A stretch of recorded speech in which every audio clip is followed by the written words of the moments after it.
कस्बे के किनारे बसा था एक छोटा सा गांव, जिसके चारों ओर घने जंगल और एक रहस्यमयी नदी बहती थी।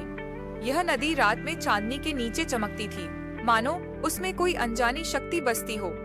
गांव के लोग इसे सपनों की नदी कहते थे, क्योंकि कहा जाता था कि जो भी इसके किनारे जाता उसे अपने अतीत या भविष्य की झलक दिखाई देती थी। गांव वालों के बीच कई कहानियां प्रचलित थीं। कहानियां आत्माओं, रहस्यों और नदी के उस पार की दुनिया की।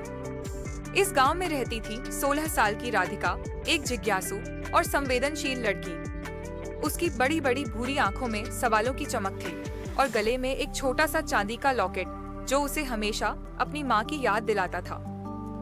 राधिका के पिता रमेश एक साधारण कारीगर थे, जो लकड़ी से खूबसूरत मूर्तियां बनाते थे। उनकी मूर्तियों में एक जादुई आकर्षण था, जैसे हर मूर्ति में कोई अनकही कहानी छिपी हो। रमेश की भूरी आंखों में दर्द और गर्व का मिश्रण दिखाई देता था। राधिका की माँ के बारे में गांव में कोई नहीं बोलता था। जब भी राधिका अपने पिता से माँ के बारे में पूछती, रमेश का चेहरा उदास हो जाता और वह बात को टाल देता। लेकिन राधिका का मन अब चुप नहीं रह सकता था। उसकी आंखों में एक सच्चाई जानने की भूख, जो उसे हर रात बेचैन करती थी। वह अक्सर रात में सपने देखती थी, सपने जिनमें एक औरत की धुंधली आकृति उसे पुकारती थी और एक ठंडी हवा उसे छूकर गुजरती थी। एक शाम राधिका अपने पिता के पास मिट्टी के घर में बैठी। कमरे में एक तेल का दिया जल रहा था, जिसकी रोशनी दीवारों पर नाच रही थी।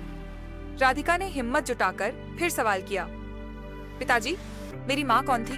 क्या वह अब भी इस दुनिया में है? मुझे सच बताइए, मैं अब और इंतजार नहीं कर सकती। रमेश ने गहरी सांस ली। उनकी आंखों में एक पुराना दर्द उभर आया। कई सालों से छिपा राज अब बाहर आने को बेताब था। वह राधिका को अपने पास बिठाकर धीमी आवाज में कहने लगे, 17 साल पहले की बात है राधिका। इस गांव में एक अनजान औरत आई थी। वह नदी के किनारे बैठी थी। उसके कपड़े फटे हुए थे और चेहरा थकान से भरा था। गांव वालों ने उसे शक की नजरों से देखा, लेकिन मैंने और तुम्हारी दादी ने उसे अपने घर में पनाह दी। उसका नाम था माया। माया ने बताया कि वह एक दूर के गांव से थी, जहां वह एक मंदिर की पुजारिन थी। उसने एक प्राचीन अनुष्ठान के दौरान एक ऐसी शक्ति को जगा दिया था, जिसे गांव वालों ने अभिशाप माना। उसकी आस्था और हिम्मत ने उसे अपने परिवार से अलग कर दिया और उसे घर से निकाल दिया गया था। माया की हंसी में मासूमियत थी, लेकिन उसकी आंखों में एक गहरा दर्द छिपा था। रमेश की माँ शांति एक दयालु और समझदार औरत थी। उन्होंने माया को अपने घर में बेटी की तरह जगह दी। धीरे धीरे माया और रमेश एक दूसरे के करीब आए। माया की कहानियाँ, उसकी मुस्कान और उसकी आंखों में छिपा दर्द रमेश को अपनी ओर खींचता था। उनकी नजदीकियां बढ़ीं और एक दिन उन्होंने प्रेम विवाह कर लिया। माया गांव की बहू बन गई। गांव वालों ने शुरू में इसका विरोध किया, लेकिन माया की सादगी और दयालुता ने धीरे धीरे सबका दिल जीत लिया। वह गांव के बच्चों को कहानियां सुनाती, बूढ़ों की मदद करती और हर त्योहार में हिस्सा लेती। कुछ सालों तक सब कुछ ठीक रहा। माया और रमेश का जीवन सुखमय था, लेकिन एक दिन माया के अतीत ने फिर दस्तक दी। कुछ अजनबी लोग गांव में आए, जो माया को ढूंढ रहे थे। उन्होंने दावा किया कि माया कोई साधारण इंसान नहीं थी, बल्कि एक ऐसी आत्मा थी जो इंसानों के बीच रह रही थी। गांव वालों ने इसे अफवाह माना, लेकिन रमेश ने देखा कि माया की हरकतें बदलने लगी थीं। वह रात में अचानक गायब हो जाती। कभी कभी रात के अंधेरे में माया की आकृति धुंधली हो जाती, जैसे वह हवा में घुल रही हो। इसी बीच माया ने राधिका को जन्म दिया। राधिका एक स्वस्थ और सुंदर बच्ची थी, जिसके चेहरे पर माया की छवि थी। लेकिन जन्म के बाद माया और भी रहस्यमयी हो गई। वह अक्सर अकेले नदी के किनारे चली जाती और घंटों तक वहां बैठी रहती। रमेश ने उससे पूछा, लेकिन माया ने हर बार बात टाल दी।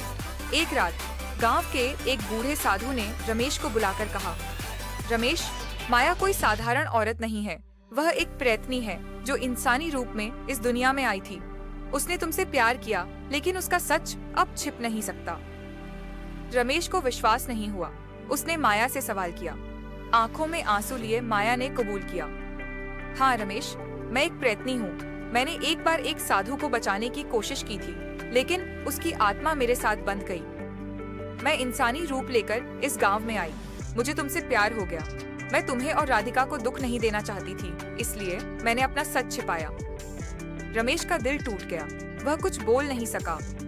माया ने फैसला किया कि वह राधिका और रमेश को खतरे में नहीं डालेगी। एक रात वह चुपके से गांव छोड़कर चली गई। नदी के किनारे उसकी आखिरी चिट्ठी मिली, जिसमें लिखा था, मेरी बेटी को मेरी सच्चाई बताना, लेकिन उसे यह भी बताना कि मेरा प्यार हमेशा उसके साथ रहेगा। रमेश की आवाज भर्रा गई। उसने राधिका की ओर देखा और कहा, बेटी, माया तुम्हारी माँ थी। तुम एक इंसान और एक प्रेतनी के प्रेम से जन्मी हो। यही वजह है कि तुम्हें कभी कभी रात में अजीब सपने आते हैं और तुम्हें लगता है कि कोई तुम्हें पुकार रहा है। राधिका की आंखें नम हो गईं।